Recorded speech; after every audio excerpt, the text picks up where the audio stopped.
Welcome to Flirting with Bitcoin. I'm your host, Mandana Yousefi, and this is my boo, Ian Reese.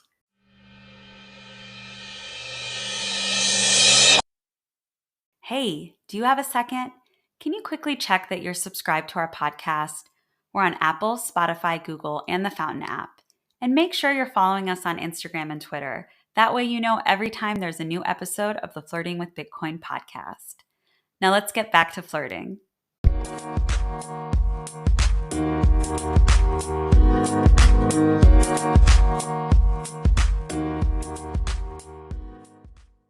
Mr. Reese, it is episode 10 of our podcast. Lucky number 10. We've made it this far. 10 is a lot. And I think our listeners have earned the right to finally learn what NFTs are. They're a scam. I know you say they're a scam, but I think it's difficult to learn about Bitcoin and still not understand what NFTs are, as we're hearing about them constantly, every single day. Another new celebrity finds a way to start using them. And I want to understand it, starting with, what is an NFT? So NFT is a non-fungible token. Okay, that explains it. Yeah, I understand now. Thank you so much for explaining. But did you know that's what it stood for? I did know that's what it stood for, but I don't quite understand, how to buy it, why it's better than, I don't know what the alternative is to NFTs, or if they're this brand new type of thing that you can have that never existed before. I don't understand any of it, and it does seem like a scam. Well, do you know what the word fungible means? Well, I'm looking at the dictionary definition here, and it says able to replace or be replaced by another identical item, mutually interchangeable. I'm sorry, I fell asleep. What were you saying? So that's just the dictionary. I'm just saying that to say that's the dictionary definition. The most important part there was replaceable, easily interchangeable. NFT is non-fungible, right? So it's not easily interchangeable, right? So you have it, there's only one of it, you can prove that it's yours. I have a token that grants me the right to that particular non-fungible item. So like Bitcoin, one person can hold it, two people can't hold it. Yes, but that's where the scam starts. So okay, let's get into it.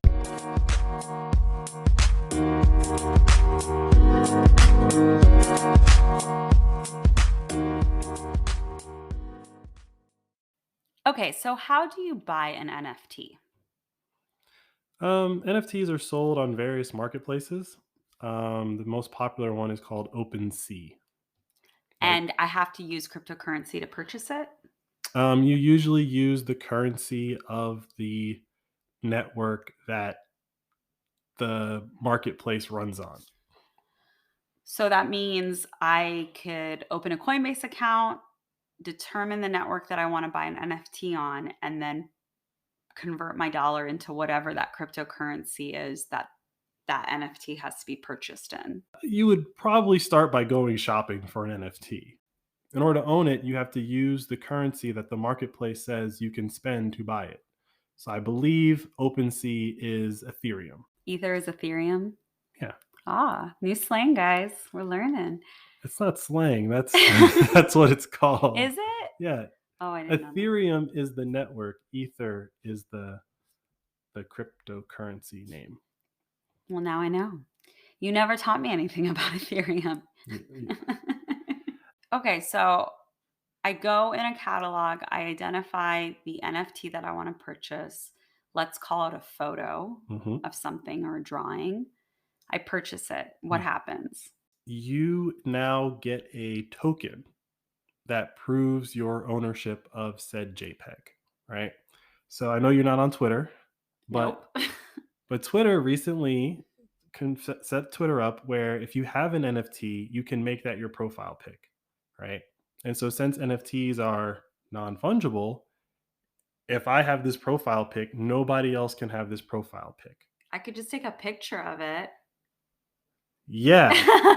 I mean, that's the scam. But I thought if you have an NFT for your profile picture on Twitter, you have some like box around it that says, ooh, this is an NFT. Right. So that's where you're already identifying like the first part of the scam, which is because it's so easy to just use any image you want, They had to do something else for people to know that this image is special, Right. right? Okay, I see how that's a scam. But what about an NFT being a ticket to a concert? Again, so the scam there is, why do I need an NFT to do that? We already get people into concerts with our phones. Okay, what if it's an NFT that is a video? So you're the only person that can watch this video? I guess, yeah. They're trying to create scarcity of a thing that, like, is already scarce, right? So if you have a concert, for example, there's only so many tickets. I mean, like, we may not like Ticketmaster, right? But we already have systems that, like, get people in and out of concerts. There's nothing special about doing that. The scam is that there's this, like, new veneer being put on solved problems and saying they're solving them again just using crypto now. Why do you think there are so many people that are spending ridiculous amounts of money on NFT photos thinking that they'll make a profit off of it? Because they will, right? The beauty of scams is that as long as there's another sucker, you don't have a problem with the scam. You just don't want to be the last sucker. Yeah, if you get in early and then you turn around and sell them to someone else who didn't get there early enough for you, all you're doing is taking a cut for the person that wants it more than you did. What about people who are content creators or artists and they're trying to figure out a way to make money?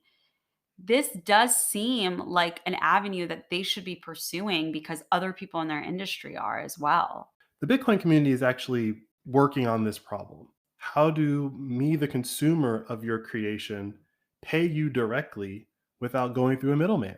Bitcoiners are anti middlemen. OpenSea and these marketplaces are by definition middlemen, That's true. right? There's a great story that happened in the Bitcoin community in the past year. This guy made a sculpture, like a marble sculpture, right? And it was in the shape of a Bitcoin, like, dollar symbol, right? With the lines on it or whatever. Nerd alert. He put it up for auction. He put the actual sculpture up for auction or the NFT Oh, of it? the sculpture is the artwork. There's an address associated with that piece of art. So that art now is actually worth the amount of Bitcoin that that guy paid, because the address is, like, embedded in the sculpture. Oh, so the address is in the sculpture. Yeah, there's this company called CoinKite. They make these little devices called dimes. So these dimes you can put Bitcoin on that can never be taken off. So if you put $100 of Bitcoin on one of these dimes and embed it in a piece of art, that art is now worth $100 Wow. because you hold the thing that holds the value. So that when you are selling it, the value of it is always physically attached to it. Yes. Interesting. Yes. And that's the use case for the dime? That's why they created that? Well, that's not the explicit use case for the dime. The explicit use case for the dime was, so I put 10,000 Satoshis on this, right? I can just give you 10,000 Satoshis now. I don't have to use electricity to give it to you. Ah, but I can never take it out. You can never take it So off. that almost becomes physical money. Yes. Interesting. Now you could put more on there, right? Because you can plug the dimes or USB drives, right? So you can plug it into a computer. You can see how much is on there. You can see the address. You can send more to it, but you can't take it out. That's really interesting because there's so much money laundering and embezzlement through artwork, Mhm. and this would eliminate that because it would actually be worth what someone had paid it for because a dime is attached to the frame of that photo that someone just spent $1 million on. Exactly. So you can give true value to things in the physical world using Bitcoin technology that's completely on the internet. That's what Bitcoin can do. These other cryptos selling you JPEGs, they ain't doing that. Okay, fair enough. In the physical world, Bitcoin is the better choice for purchasing artwork. But in the digital world, where there's this new metaverse coming up and people are building virtual experiences, will we get to a point where we do want to have nice surroundings when we put on our VR headsets?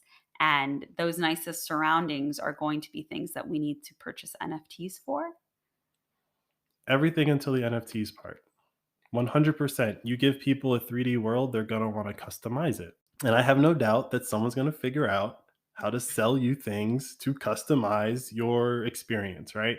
That doesn't really happen on the Facebook headset, the Quest, but they do boot you into like a living room type of experience that I can totally see giving you the ability to place objects in there that you bought. The point that I keep coming back to is you can do all of that without using cryptocurrency technology. The reason why that they're bundling this concept of NFTs with cryptocurrency is because cryptocurrency is the new hot thing. And when you dig deeper into the underlying technology, you're not even buying the image. You're buying access to a URL. You're buying access to a URL, which who controls? The marketplace that you bought it from. You're buying a URL that will serve up that image wherever it is requested from. And the token part of NFT is how you prove that you have access to that URL so that it serves up that image. And could I share my NFT with multiple people and access and use it at the same time? Can multiple people use an NFT for their Twitter profile photo? Technically, yes, but probably not because of the implementation that Twitter chose to make sure that Mm. everyone's is unique. Again, that's a middleman implementation saying that two people can't use the same NFT. But technically, someone else building something other than Twitter could be like, yeah, like everyone can use, we don't care. Like everyone can use the same NFT image if they want, if you have the token. Could I take a screenshot of someone else's NFT and then create my own NFT and put that in there and then use that as if I had bought it from someone who made it? Again, technically, yes. Nobody would buy your image, right? Fair enough. So the value is also derived from if people are even willing to pay for it. So there is some value in the NFTs in the sense that people are making a value judgment and are deciding I would rather have that NFT than the dollars or Ethereum that I have. And that's the same logic we use to apply to Bitcoin to say why Bitcoin's valuable. So I don't want to take that away from like NFTs, right? Like people are choosing to part with earned money for an image. And if they're being selective about who they're purchasing it from, you could say that it's a way for people to directly support artists. Absolutely. It does give artists a way to monetize themselves that they did not have before. The trick there is you don't need cryptocurrency to do any of that, right? Like you could take the entire OpenSea platform, remove the fact you have to pay with Ethereum, remove the fact that you need these tokens and wallet addresses, and just replace it with regular AWS databases. It's the same thing. It works the exact same way. So, what's your prediction? Do you think that this is just going to keep going and become this insane, unnecessary marketplace, micro industries that are popping up to support the NFT market? Or eventually this will all crumble and we're going to laugh like we did about how much money people spent on Pogs and Beanie Babies? Well, I'm glad you brought up Beanie Babies. There's this really funny photo of a couple in court in their divorce proceedings, and they're on the ground separating out the Beanie Babies they each want to keep. I believe it. But my point here is that these marketplaces like OpenSea, they're being made for digital Beanie Babies.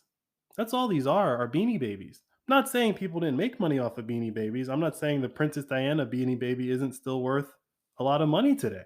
But these are Beanie Babies. The only difference is that they're not made by a single corporation. They're made by individual artists here and there, and so you are supporting an artist. While no one's buying and selling Beanie Babies anymore, eBay is still around. That was like 99, 2000, 2001. That's when Google started, that's when Amazon started. That's when the dominant tech companies that we all kind of know today started, was like during the Beanie Baby craze. Beanie Babies will come and go. NFTs will come and go. eBay, Google, Amazon, that's just Bitcoin. Bitcoin will be here to facilitate all of that trade. What I'm hearing you say is there's money to be made. I would rather buy Bitcoin and just wait. Fair enough, but if you're an artist, It depends on the art. With music, specifically in the Bitcoin world, there are these new apps that are being built where you literally get paid in real time as people listen to your music. Like our podcast is on one of these podcasting apps called Fountain. Right. And that's how Fountain works, right? Like as people listen to the podcast, they set up how many satoshis they want to stream per minute. All they have to do is listen. You don't need ads. So in the music realm, I think there's a lot of options that are opening up right now. But in the more like physical art realm, I think you probably want to go with Bitcoin for what we just described. And in the digital art realm, if you have to sell an NFT like catalog or something today, sure, go on OpenSea, make your money or whatever, sell it, whatever. I just advise you to put into Bitcoin afterwards, right? Take your Ethereum, convert it to Bitcoin, no harm, no foul. But when those services do come to Bitcoin, it's going to be a lot more efficient for you on that marketplace versus OpenSea. The transfer from Ethereum to Bitcoin is going to cost you a fee. Right. Why wouldn't I just go to the people that already have it that are willing to give me Bitcoin for my art? And you've said this to me before, that the things that are happening in other cryptocurrencies are kind of just testing out things that will eventually be built on Bitcoin by companies that only use Bitcoin. Yeah, I feel like all of these other cryptocurrency projects are just features that are missing on Bitcoin. And when the next crash happens, they'll build the feature that they're trying to build on their own network. They'll just build it on Bitcoin. So they just have to lose it all, get burnt before they believe in Bitcoin. Maybe. I think a lot of people just making money. I think the whole NFT space and all this stuff is just about making money. Because if you truly understand the invention that is Bitcoin, why aren't you just working on Bitcoin?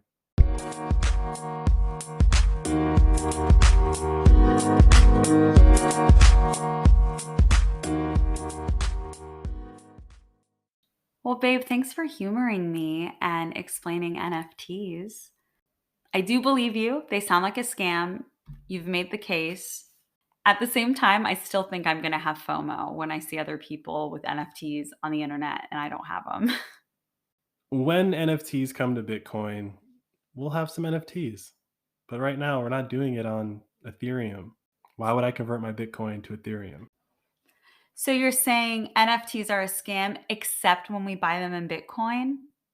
No, I'm not saying that at all. I'm not saying that at all. Again, like I said earlier with the open dime, I think that there will be a way that NFTs will be built on Bitcoin digitally the exact same way that I described that physical piece of art. I feel like there are going to be digital images that are actually going to be worth something because there will be the Bitcoin embedded into it. I don't think anyone's really figured that out yet, but there's some really interesting conversations going on the interwebs that I think when it gets built on the Bitcoin network, it's going to behave a lot differently and it's going to make a lot more sense. So right now NFTs are too good to be true.